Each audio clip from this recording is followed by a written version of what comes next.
안녕하세요. 알기 쉬운 바이오 알바 킹입니다. 이번 시간에는 삼성 바이오 에피스의 상장 관련한 얘기하고 그 다음에 삼성의 그런 신약 개발 시나리오에 대해서 설명을 드리겠습니다. 바이오젠으로부터 삼성 바이오로직스가 삼성 에피스의 지분을 전체 다 사들이면서 이제 향후에 의사결정이 굉장히 빨라지고 바이오 에피스의 그 상장도 시킬 것이다, 이런 이제 기대감도 있고 시나리오들이 많이 나오고 있는데요. 지금 삼성 바이오 에피스의 그런 IPO 시기와 그리고 방법은 또 어떻게 될 것인가 라는 그런 얘기를 좀 더 진행을 시켜 보겠습니다. 그 삼성 바이오 에피스의 상장과 관련한 얘기를 하려고 그러면은 삼성 바이오 에피스 단독으로만 생각해서는 안 된다. 즉 삼성이 이런 바이오 사업을 어떻게 전개해 나갈 것인가 라는 그런 종합적인 틀 안에서 고려를 해야 된다라고 생각을 하고요. 그 틀이라는 게 어떤 것인가에 대해서 좀 고민을 해볼 필요가 있습니다. 이 틀이라는 거는 앞으로 이제 CMO에 한정될 것이냐 아니면은 신약 개발 쪽으로 나아갈 것이냐 하는 부분인 거죠. 그러니까 삼성의 신약 개발 사업이라는 화두에서 삼성 바이오 에피스가 어떤 역할을 할 수 있을까라는 그 관점에서 봐야 된다라는 거고요. 두 번째는 삼성 바이오로직스가 삼성의 바이오 사업의 가장 핵심적인 주체라는 겁니다.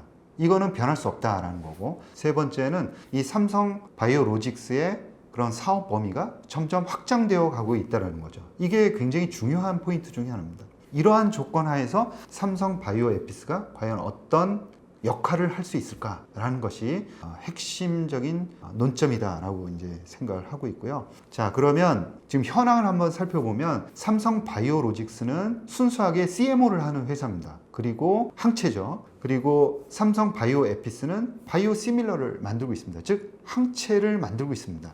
공통점은 항체에 국한돼서 연구 개발을 하고 있다는 거죠. 그리고 삼성 바이오로직스의 고객사들은 전부 다 항체를 주문을 하고 있습니다. 이런 항체를 만들어줘 라고 이제 얘기를 하고 있는 거죠. 그런데 갑자기 삼성 바이오 에피스가 다른 신약 개발을 한다라고 하면은 이 고객사들의 이해 상충 문제가 갑자기 발생하게 되는 거죠. 그러니까 고객사 협업 관계에서 경쟁사로 바뀌게 됩니다.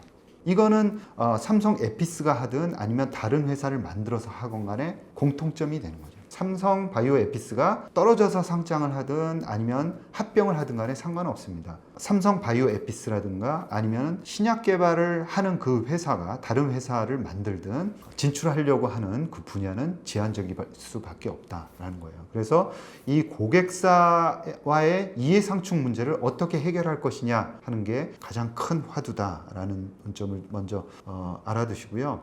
좀 더 얘기를 진전시켜 보면 이 CMO만 전 세계에서 단독으로 하고 있는 여러 회사들이 있습니다. 우시라든가 특히 론자, 그 다음에 후지필름, 그 다음에 TMO 같은 경우, 삼성 바이오로직스도 마찬가지죠. 전부 다 순수하게 CMO만 하고 있는 회사입니다. CMO, CDMO만 하고 있는 회사인 거죠. 그리고 베링거 인겔하임이 신약 개발을 동시에 하고 있지만 항체 의약품은 만들지 않겠다는 조건을 걸고 수주를 받고 있는 겁니다. 그러니까 지금 CMO를 하고 있는 회사들은 다른 신약 개발을 하지 못하도록 그렇게 이제 실질적으로 되어 있는 거죠. 그래서 이 삼성 바이오로직스가 다른 분야를 치고 나가기가 굉장히 이제 까다로운 그 구조로 되어 있고, 고객사와의 이해 상충 문제를 해결하는 게 가장 큰 화두다라는 문제점이죠. 자, 좀 지금까지 얘기한 걸 좀 정리를 해보면 삼성은 삼성 바이오로직스를 대만에 있는 TSMC, 즉 반도체 업체인 TSMC처럼 키우고자 하는 야망이 있는 겁니다. 그리고 이쪽 분야는 삼성이 가장 잘할 수 있는 분야라고 모든 사람이 생각하고 삼성도 그렇게 생각할 수 있는 거죠. 그리고 거대하게 커질 수 있는 시장이다 라고 생각을 하는 겁니다. 그러니까 항상 이 삼성 바이오로직스 중심으로 생각하는 게 되게 중요하고, 최근에 삼성 바이오로직스는 항체뿐만이 아니라 다른 유전자 치료제라든가 다른 사업을 조금씩 더 욕심을 내고 있다는 걸 여러분들이 이제 잘 아실 거고, 특히 RNA 쪽에 관심이 큽니다. 그 중에서도 메신저 RNA에 대해서는 본격적인 진출을 공언을 하기도 했습니다.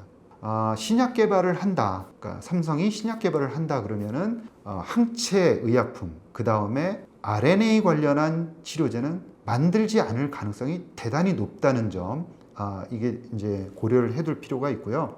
외부에서 볼 때는 삼성 바이오에피스하고 삼성 바이오로직스는 이거는 한 몸입니다. 따로 떨어져서 있건 아니면 합치건 같은 한 몸이다 이렇게 생각을 할 가능성이 대단히 크고요.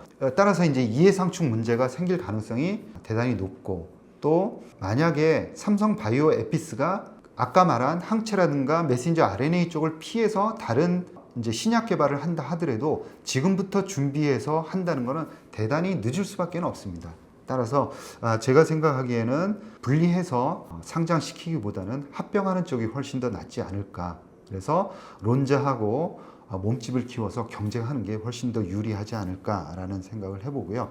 자, 그러면 모양은 삼성 바이오로직스하고 삼성 바이오에피스가 어차피 이제 합쳐지는 거고, 삼성 바이오에피스는 항체 의약품 쪽으로 집중하는 그런 회사로 남을 가능성이 굉장히 높다라고 생각을 하는데, 자, 그러면 신약 개발을 전혀 안 할 거냐? 그렇지는 않을 것 같습니다. 다른 신약 개발을 하는 회사를 만들 것 같은데 우리나라에서 만들지는 않을 것 같습니다. 분야도 항체 의약품, 그 다음에 메신저 RNA, 즉 RNA 쪽은 다 빼고 siRNA까지 다 빼고 할 가능성이 대단히 높다라고 보는 거죠. 그리고 그 이외에 그 유전자 치료제라든가 세포 치료제, 아니면은 진짜 저분자 화합물이라든가 이런 쪽을 타겟팅해서 만들 것 같고, 미국 회사를 M&A 하는 쪽으로 갈 가능성이 크다. 그래서 같은 삼성그룹에 있긴 하지만 이 두 주체는 전혀 커뮤니케이션도 없거니와 할 필요도 없다라는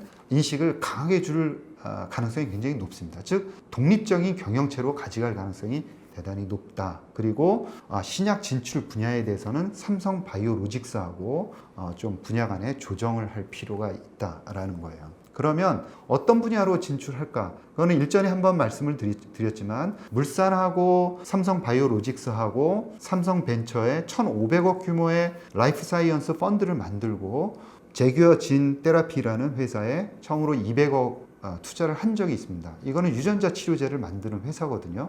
그래서 앞으로 몇 개의 회사가 더 투자가 될 겁니다. 그래서 이 투자되는 회사의 면면들을 살펴보면 앞으로 삼성이 어느 쪽으로 신약 개발을 진출할지에 대한 그런 힌트를 얻지 않을까, 그런 생각을 해봅니다. 준비된 내용은 여기까지입니다. 여러분 감사합니다.